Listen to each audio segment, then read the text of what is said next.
அனைவர்களுக்கும் வணக்கம். ஒரு 20 நிமிடத்தில் என்னுடைய உரையை நிறைவு செய்து கொள்கிறேன் என்ற உறுதிமொழியை உங்களுக்கு தந்து உங்கள் முன்னால் இன்று கொண்டிருக்கிறேன். நான் எப்பொழுதும் தமிழை வாழ்த்துவது உண்டு. கண் தோன்றி மண் தோன்றி முன் தோன்றும் தமிழே கண்மழை பாடி வரும் இளமையிலே சொல்லோடு பொருளேந்தி கவி பாட வந்தே தென் பொதிகளி உச்சியிலே புறப்பட்ட தமிழே பூகவிதை வாழேரி தவழ்ந்து வரும் மதிவரியாச்சி மகன்னா சபையேறி வந்தே மன்றத்தில் துணை நின்று காப்பாய் தமிழே.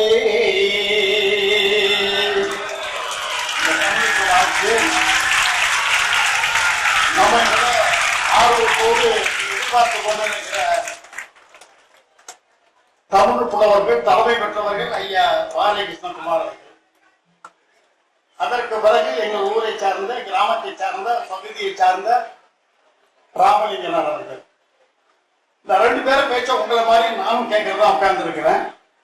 ஆனா மாணவர்களின் முன்னேற்றத்துக்கு ஒரு சின்ன தலைப்பை கொடுத்து எனக்கு இந்த வேலையிலே அமர வைத்திருக்கான்னு சொன்னா அது எங்கேருந்து கிடைச்சது? பழைய மாணவன் என்ற அந்த தகுதிய மூலம் நான் இருக்கிறேன். 1961 60ஆம் ஆண்டு நான் மதுக்கூரில் இருக்கிற பள்ளியிலே படித்த நான் பழைய மாணவராக இருந்தாலும் இன்றைக்கு புதிய மாணவராக இங்கே நான் இருக்கிறேன். என்னை நானே புதுப்பித்துக் கொண்டிருக்கிறேன். என்னை நானே அறிமுகப்படுத்திக் கொண்டிருக்கிறேன். திருக்குறளிலே மிக அழகான ஒரு செய்தி உண்டு நண்பர்களே. புள்ளிய ஊழ்மை செய்கின்ற அழகான வார்த்தை திருக்குறளில் இறைவன் சொல்லுகிறான். மனிதனை புதுப்பித்துக் கொள்ளக்கூடியவனாக நான் இருக்கிறேன். வானத்தை நான் புதுப்பித்து காட்டுகிறேன் வண்ண வண்ண நிறங்களால். பூமியை நான் புதுப்பித்து காட்டுகிறேன் பல்வேறு செடி கொடிகளால்.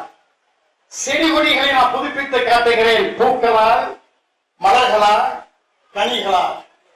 மரங்களை நான் புதுப்பித்து காட்டுகிறேன் வண்ண வண்ண இலைகளால், வண்ண வண்ண கிளைகளால், சுவை கொடுக்கும் வளங்களால். நான் ஆட்சியாளர்கள் புதுப்பித்துக் கொள்கிறார்கள் புது புது திட்டத்தால், புது புது பணிகளால். தொழிலாளர்கள், உழைப்பவர்கள், பணியாளர்கள் தன்னை புதுப்பித்துக் கொள்ளுகிறார்கள் தன்னுடைய பணிகளினால், தன்னுடைய உழைப்பினால். பெண்கள் தன்னை புதுப்பித்துக் கொள்ளுகிறது புயலாகமாய். இப்படி ஒவ்வொன்றும் தன்னை புதுப்பித்துக் கொண்டு வாழ வேண்டும் என்று திருக்குறளில் மிக அழகாக இறைவன் சொல்லுகிறான். அப்படி நான் இங்கே சொல்லி சுத்திக்க வருவதற்கு காரணம் இளைஞர்களுக்கு நான் சொல்வதெல்லாம், மாணவர்களுக்கு நான் சொல்வதெல்லாம் உங்களை புதுப்பித்துக் கொள்ளுங்கள்.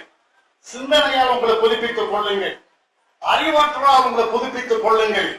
எதிர்கால வாழ்க்கை எப்படி இருக்கு என்று புதுப்பித்துக் கொண்டு நீங்க வாழ வேண்டும். பழமைக்கு செல்ல வேண்டாம், படு பாதாளத்திற்கு செல்ல வேண்டாம், படு குழிக்குள்ளே விழுந்து விட வேண்டாம். சிந்தித்து சிந்தித்து சீர்திருத்த வழியிலே நீங்கள் நேர்மையான முறையில் பகுத்தறிவு கொண்டு உங்களை நீங்களே உயர்த்திக் கொள்ள வேண்டும்.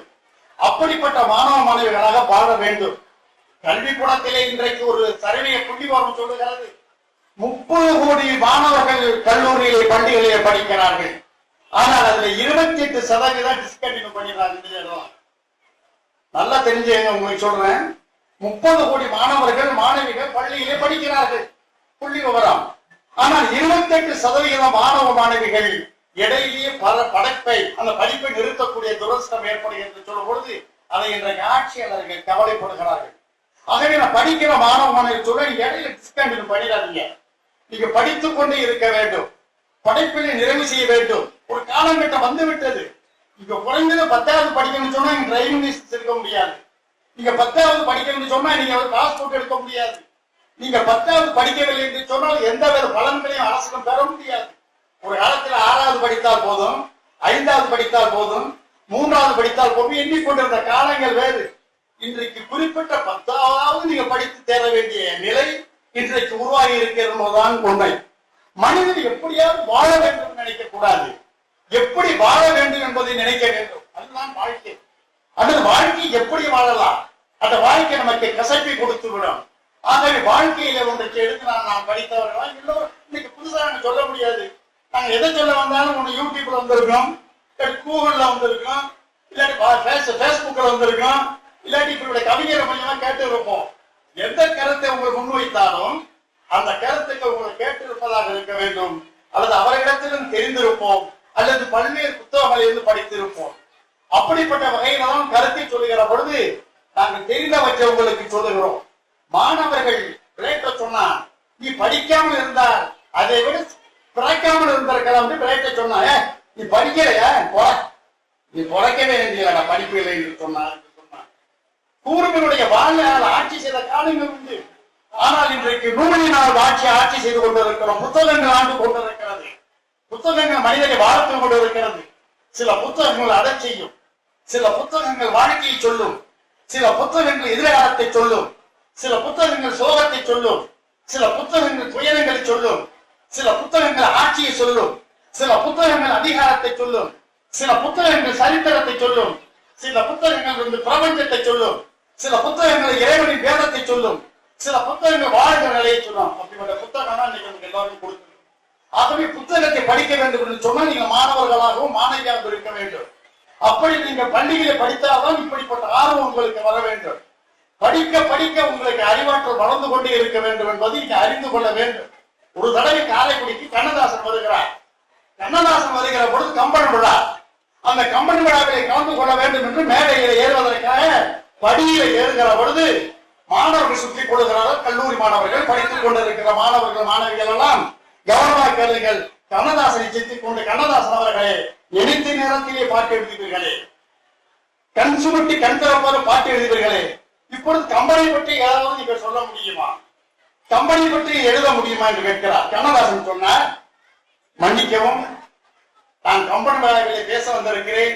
3 படி ஏறினா நானே அவர் இடத்துல உட்கார்ந்து பேச வேண்டும், உடனே கேட்கிறேன் என்று கண்ணதாசன் சொன்னார். மாணவர்கள் விடவில்லை, மாணவிகள் விடவில்லை.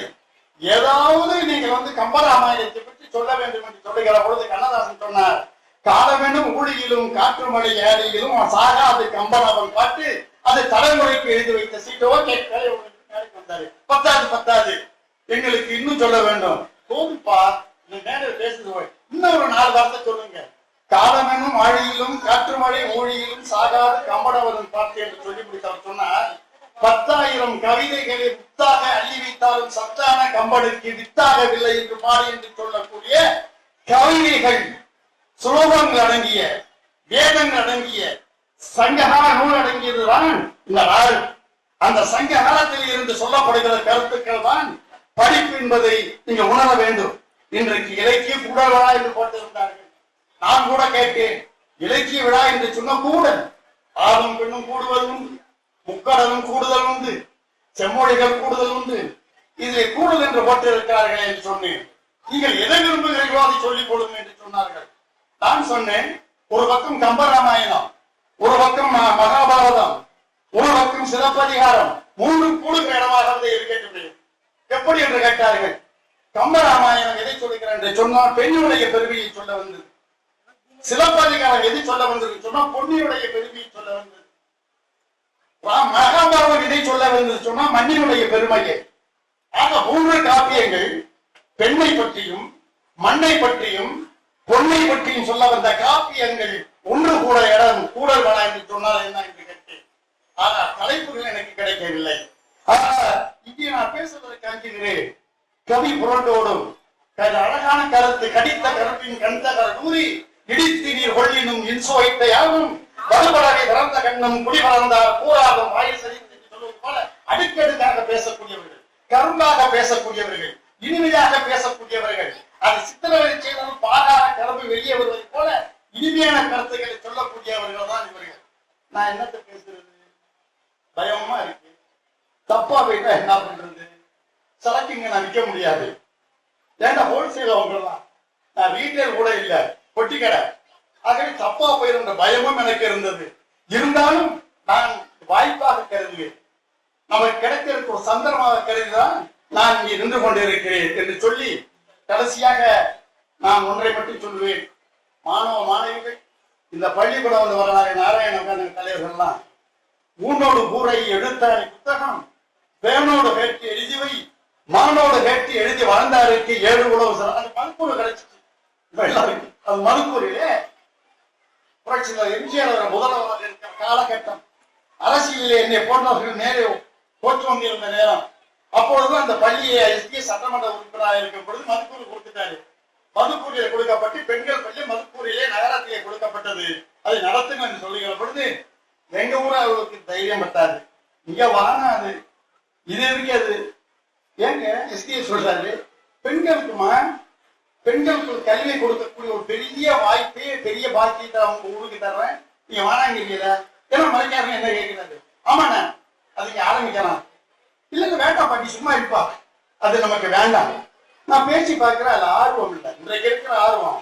அப்பதான் நாராயணை போன்றவர்கள், அவங்க மணியாரை போன்றவர்கள், டாக்டர் வாஞ்சலிகத்தை போன்றவர்கள், இங்க இருக்கிற அருமை தோழர்கள், நண்பர்கள், நான் பெயர் கொடுக்க முடியாதுன்னா அவர்கள்லாம் என்ன சொன்னாங்க, இந்த இடத்த கொடுத்தாங்க, இங்க வாங்க இந்த இடம் இருக்குனாங்க. அததான் சொன்னா, ஊனோடு கூரை எழுத்தாடி புத்தகம் பேனோடு கேட்டு எழுதி.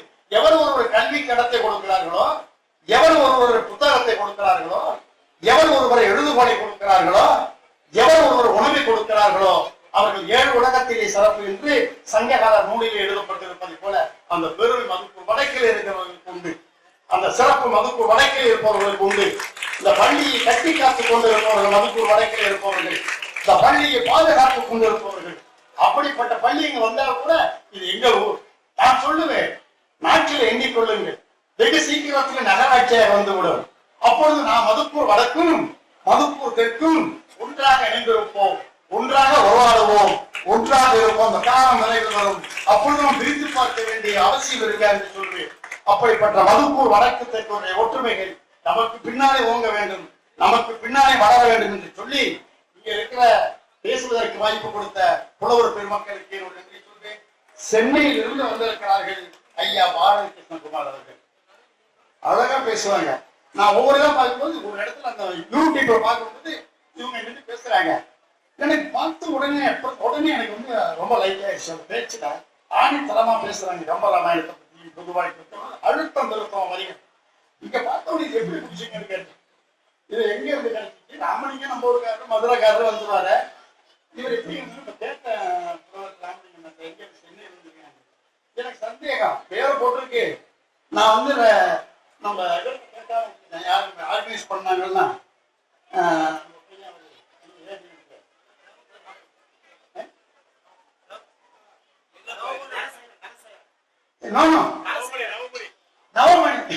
நவமணி பாவம் அலைவாரு.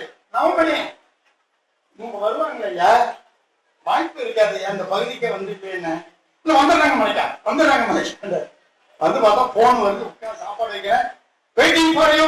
வாங்க வாங்க, அவங்க எங்க இருந்து வந்தாங்க? என்ன சாப்பாடு எல்லாருக்கும் அங்கேயா, எங்களுக்கு மட்டும் விசாரிச்சு உடனே வந்தேன். அப்படிப்பட்டவங்க வாய்ப்பு கிடைச்சிருக்கு. நீங்க கடைசிக்கு உட்காரணும், பொறுமையா இருக்கணும். அப்பதான் உங்களுடைய பேச்சுக்கு உங்களுக்கு ரீச் ஆகும். இப்படிப்பட்ட நேரத்தில் வாய்ப்பு கொடுக்கிறது கிராமவாசிகளுக்கு இந்த பள்ளியினுடைய பெற்றோராசிரியர் கழகம், நான் இணை செயலாளர் இருக்கிற ஆண்கள் பெற்றோராசிரியர் கழகம், தலைமை ஆசிரியர் பெருமக்கள், ஆசிரியர் இருவாளர் பெருமக்கள், இந்த பெண்கள் ஆசிரியருடைய தலைவர் அவர்கள், தலைமை ஆசிரியர் அவர்கள், இருவாளர் பெருமக்கள் எல்லோருக்கும் நன்றி கலந்த வணக்கத்தை சொல்லி உரையை நிறைவு செய்கிறேன். நன்றி, வணக்கம். சிறப்புரையை சிறப்பாக வழங்கியிருக்கக்கூடிய ஐயா அவர்களுக்கு நன்றி.